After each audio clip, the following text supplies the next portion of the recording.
So దీనికి కావాల్సినటువంటి పదార్థాల్లో మొట్టమొదటి పదార్థము అరటిపండు. సో సంవత్సరం అంతా మన ఇంట్లో అరటిపండు ఉంటాయి కదమ్మా, ఉంటుంటాయి, మార్కెట్లో దొరుకుతాయి. సో తగినంత అరటిపండు గుజ్జు తీసుకోవాలి. సో మనకి ఎంత అవసరమైతే అంత తీసుకోవచ్చమ్మా. సో తగినంత అరటిపండు గుజ్జు తీసుకోవాలి ఒక చిన్న పాత్రలో. రెండవది పెరుగమ్మా. సో తగినంత పెరుగు తీసుకోవాలి. అరటిపండు గుజ్జు, రెండవది పెరుగు, మూడవ పదార్థంగా తేనె. తేనె కూడా మన ఇంట్లో ఉంటుంది చూసేదమ్మా. తేనె కూడా ముఖకాంతిని ఇనుమడింపజేసేందుకు, ఫ్రెష్గా వెంటనే తయారు చేసేందుకు చాలా చక్కగా ఉపయోగపడుతుందమ్మా. సో ఈ విధంగా తేనె కూడా తగినంత తీసుకోవాలి. నాలుగవ పదార్థంగా నిమ్మరసం. సో నిమ్మకాయలు కూడా మనకు సంవత్సరం అంతా ఉంటాయి అన్నమాట. సో ఈ నిమ్మకాయలు కూడా సంవత్సరం అంతా ఉంటాయి కదా, తగినంత నిమ్మకాయ రసం. ఈ కేవలం 4 పదార్థాలమ్మా. ఇక్కడ మాత్రం మనం గమనించాల్సింది ఏంటంటే నిమ్మరసం తగ్గించుకోవాలి. మిగతా పదార్థాలన్నీ సమానంగా తీసుకున్న నిమ్మరసం 1/4 తీసుకుంటే సరిపోతుందమ్మా. అది ఒక్కటి మనం జాగ్రత్తగా ఉండాలి.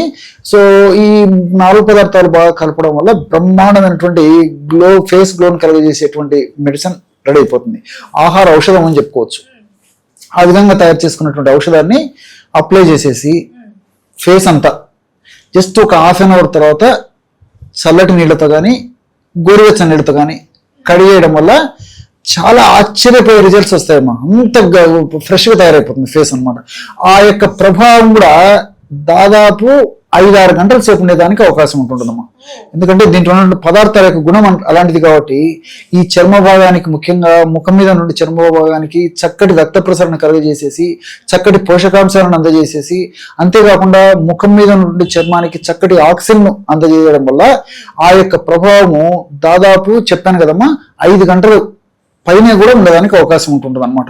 సో కాబట్టి నేను చెప్పినటువంటి పద్ధతిలో ఈ యొక్క ఔషధాన్ని వాడుకోవడం వల్ల మరి మార్కెట్లో రకరకాలుగా ఔషధాలు, కృత్రిమ రాసాయనిక ఔషధాలు వాడుకొని ఫేస్కు సంబంధించినటువంటి అనేక రకాల ఇబ్బందులు ఎదుర్కొని, అంటే ముఖ్యంగా ఫేస్ గరుకుగా తయారు కావడము, చర్మం మీద ముఖం మీద చర్మంతో మచ్చలు తయారు కావడము, ముఖం మీద ఇతర చర్మ వ్యాధులు రావడము, ముఖం మీద దురద రావడము, దద్దులు రావడము, అదేవిధంగా ముఖం కాంతి విహీనంగా స్పాట్ లో కొద్దిగా మార్పు వచ్చినప్పుడు కాంతి విహీనంగా తయారు కావడము, ఇలాంటి అనేక రకాలైన సమస్యలు కూడా రాకుండా ఉండేందుకు అన్ని మనకు సైడ్ బెనిఫిట్స్ తో ఉండేందుకు ఇప్పుడు నేను చెప్పినటువంటి ఈ ఫేస్ మాస్క్ చాలా అద్భుతంగా పనిచేస్తుందమ్మా.